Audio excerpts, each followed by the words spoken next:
Barrister साहब ये संविधान की रक्षा करने वाले, हम उनको संविधान रक्षक कहते हैं। पूरे भारत में अगर दलितों पिछड़ों की मुसलमान की आवाज़ कोई बना है तो उसी बैरिस्टर शासन भी वही हिसाब है। नेता होता है, नाचने वाला होता है, गाने वाला होता है, गवैया है।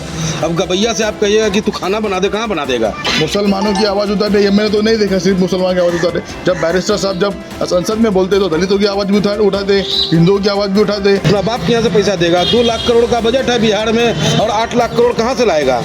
ये चुतिया बना रहा है। हम लोग चुतिया बनने वाले नहीं है। तो मुसलमान की पार्टी तो डॉक्टर कुनाल खरात, पंडित जी की ये पार्टी में कैसे होते?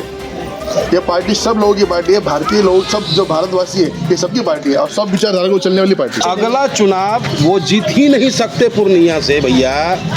वो जैसा बयानमा दे दिया है ना, अगला चुनाव पप्पू यादव नहीं जीत सकता। वो अभी से संन्यास ले तो बेहतर रहेगा उनके लिए। पप्पू यादव जी ने जो बयान दिया है वो उन्होंने अपने खुद के पैर पे कुल्हाड़ी मार दिया ऐसे लगता है, क्योंकि बैरिस्टर साहब के खिलाफ किसी ने कुछ बोल दिया तो हम जैसे जो सेक्युलर विचार वाले लोग हैं, जो संविधान मानने वाले लोग हैं, वो उनके साथ में कभी जाएंगे नहीं। जी, आपका नाम क्या हुआ? मेरा नाम डॉक्टर कुनाल खरात है, मैं महाराष्ट्र से आया हूँ, महाराष्ट्र के छात्र विंग का अध्यक्ष हूँ। जी, ये आप कौन सी पार्टी को सपोर्ट कर रहे हैं? एमआईएम पार्टी के हैं हम सब लोग। ये तो मुसलमानों की पार्टी है। तो मुसलमान की पार्टी तो डॉक्टर कुनाल खरात, पंडित जी की ये पार्टी में कैसे होते? ये पार्टी सब लोगों की पार्टी है, भारतीय लोग सब जो भारतवासी है ये सबकी पार्टी है और सब विचारधारा को चलने वाली पार्टी है। लोग कहते हैं तो मुसलमानों की आवाज़ उठाते हैं। मुसलमानों की आवाज़ उठाते, ये मैंने तो नहीं देखा सिर्फ मुसलमान की आवाज़ उठाते। जब बैरिस्टर साहब जब संसद में बोलते तो दलितों की आवाज़ भी उठाते, हिंदुओं की आवाज़ भी उठाते, मुसलमानों की आवाज़ उठाते, अल्पसंख्यकों की भी आवाज़ उठाते। तो ये फिर कैसे बोल सकते हैं कि आप ये मुसलमानों की पार्टी है? जिस बिहार के मुसलमानों ने अपना एक वोट तेजस्वी यादव को देने का काम किया, उस मुसलमान को वो आतंकी समझते हैं क्या? मुसलमान सिर्फ वोट बैंक रह गया है उनका? लेकिन अब ऐसा नहीं होगा। हिंदुस्तान और बिहार का मुसलमान अपनी पहचान बनाने को आतुर है। अपना नेता उन्होंने बैरिस्टर असदुद्दीन ओवैसी साहब को मान लिया है और आने वाला वक्त जो होगा हिंदुस्तान के सभी तबकों का होगा जब मजलिस का झंडा बुलंद होगा। पप्पू यादव बोल रहे हैं कि अगर अमौर से एमआईएम जीतती है तो पार्टी छोड़ दूंगा मैं। छोड़ देंगे। अगला चुनाव वो जीत ही नहीं सकते पूर्णिया से भैया। वो जैसा बयानमा दे दिया है ना, अगला चुनाव पप्पू यादव नहीं जीत सकता। वो अभी से संन्यास ले तो बेहतर रहेगा उनके लिए। तो उनके लिए कहना क्या है? जनता से कहेंगे कि भैया बहुत बड़ा जादूगर है ये, बहुत बड़ा मदारी है ये, इससे बच के रहना। तुमको ठगने आया है, लूटने आया है, पिटने आया है, तुम्हारा वोट ले लेगा, तोरे पर राज करेगा, तोरे पर जुल्म करेगा भैया। तो इससे बचो, अपने वोट के एक एक करोड़ नौकरी देने के लिए बात कर रहे युवा को। अपना बाप के यहाँ से पैसा देगा। 2 लाख करोड़ का बजट है बिहार में और 8 लाख करोड़ कहाँ से लाएगा? ये चुतिया बना रहा है। हम लोग चुतिया बनने वाले नहीं है। क्या कहेंगे पप्पू यादव जी पे?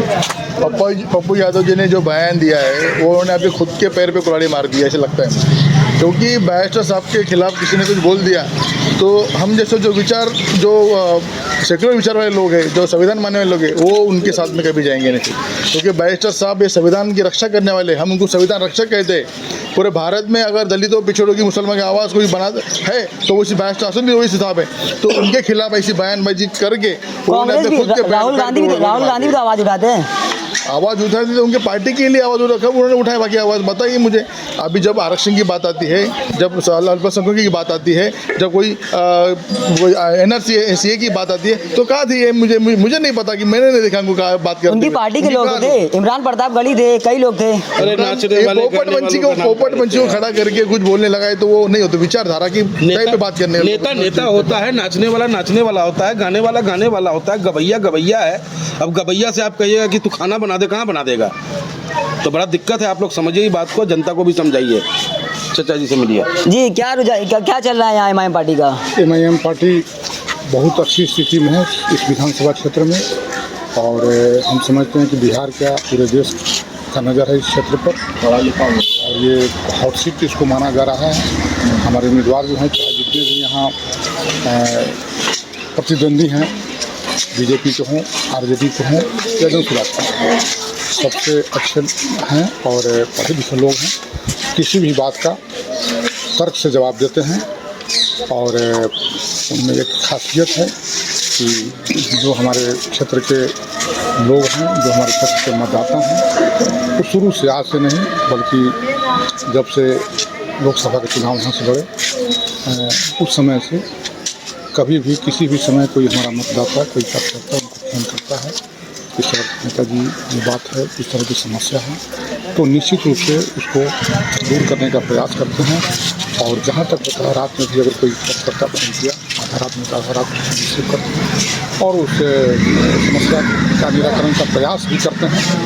तो काफ़ी लोगों के दिल में बस गए हैं, लोकप्रिय हो गए हैं और हम समझते हैं कि लड़ाई जो हमारी है। क्या लग रहा है कितने वोट से जीतेंगे? हम लोग देखिए, ये हमारी जो पार्टी है MIM कहीं भी कम वोट से नहीं जीतती। आप सीमांचल को उठा कर देखिए, हम लोग 2004-5 नहीं जीते, जब भी जीतेंगे तो 20 से ऊपर 25,000 से अधिक से जीतेंगे। लेकिन जहाँ भी MIM पार्टी लड़ी जीती कहाँ है? कहीं एक सीट जीत रही है, जहाँ पहले 2 सीट थी वहाँ एक ही सीट पर रह गई। बता रहे हैं सीमांचल में हमारे 5 विधायक हुए थे जी, जिसमें से 4 विधायक को छोड़ दिया गया पैसे के बल पर और खैर वो लोग अब कहीं के नहीं रह गए। हमारे विधायक थे वो कहीं के नहीं रहे, न घर के न हुए घाट के थे।